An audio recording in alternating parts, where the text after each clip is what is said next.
இந்த கதை வந்து உங்களுக்கு தெரிஞ்ச கதை மாதிரி தான் போகும். ஆனால் ட்விஸ்ட் இருக்குது. ஸோ வீடியோவை வந்து ஸ்கிப் பண்ணாமல் பாருங்கள். ஒரு விறகு வெட்டி காட்டில் போய் விறகு வெட்ட போகிறாப்புல. விறகு வெட்டும் போது கோடாரி தொலைஞ்சிருச்சு. உடனே கடவுளை வேண்டான். கோடாரி தொலைஞ்சி போச்சு, கண்டுபிடிச்சி கொடு சாமின்னு சொல்லிட்டு இந்த கடவுள் வந்துடுறாரு. உடனே என்னப்பான்னு கேட்குறாப்புல. சாமி, இந்த மாதிரி குலதெய்வமே கோடாரி தான், தொலைஞ்சி போச்சு, கண்டுபிடிச்சி கொடுங்க. உடனே கடவுள் என்ன பண்ணுறாரு, முதல்ல ஒரு தங்க கோடாரியை காமிக்கிறார். இதுவா ஒன்று கேட்குறாரு. இது இல்லை என்னது அப்படிங்கிறான். அடுத்து வந்து ஒரு வெள்ளி கோடாரியை கண்ணில் காமிக்கிறாரு. இதுவும் இல்லை என் கோடாரி அப்படிங்கிறான் அந்த விறகு வெட்டி.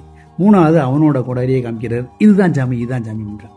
உடனே சாமி வந்து அஃப்கோர்ஸ் சந்தோஷமாயிரும்ல, சந்தோஷமாயி நேர்மையை பாராட்டமா அந்த மூணு எடுத்துகிட்டு போ வீட்டுக்குன்னு மூணையும் கொடுத்து விட்டுறாரு. சந்தோஷமாக வாங்கிட்டு வீட்டுக்கு வந்துடுறான்.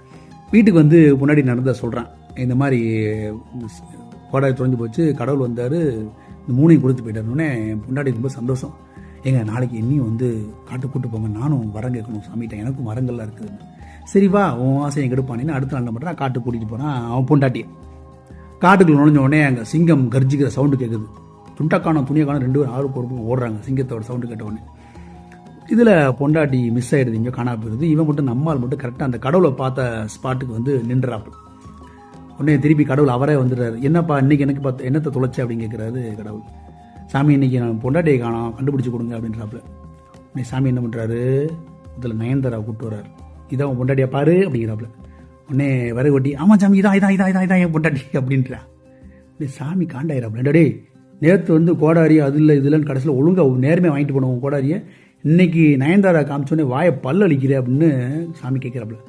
ஆமாம் சாமி, நயன்தாரா உணர்ந்து காமிப்ப, நான் இது இல்லைமே, அடுத்து தமன்னாவை கூப்பிட்டு வருவேன், இதுவும் இல்லைமே, அடுத்த என் பொண்டாட்டியை கூப்பிட்டு வருவேன், உன் நேர்மையை பாராட்டேன்னு சொல்லி மூணையும் கொண்டு போட்டுருவேன். நான் எங்கே சாமியை கொண்டு கொடுத்து நடத்துறது? சாதாரண குடியானவன் ஒன்றை வச்சு என்னால் கஞ்சி ஊற்ற முடியல, நீ மூணை கொடுத்தேனா? வேண்டாம் சாமி, எனக்கு நான் என்கிட்ட இருக்கிறதே போதும், எனக்கு அது மட்டும் கொடு அப்படின்னு சொன்னானா அந்த விறகு வெட்டி. சந்தோஷமா அப்படியே மகராசின்னு சொல்லிட்டு முன்னாடி கொஞ்சிக்கிட்டே தோளில் கை போட்டுகிட்டே போயிட்டானா. சாமியும் பார்வதி மேலே தோளில் கை போட்டுக்கிட்டு அவரும் அப்படியே சிவபெருமானும் போயிட்டானா. அப்படி ஸோ இருக்கிறது சந்தோஷமாக வாழ்கிறது, கிடைச்சது சந்தோஷமாக வாழ்கிறது. கங்கை தண்ணி வந்து புனிதமானது தான்.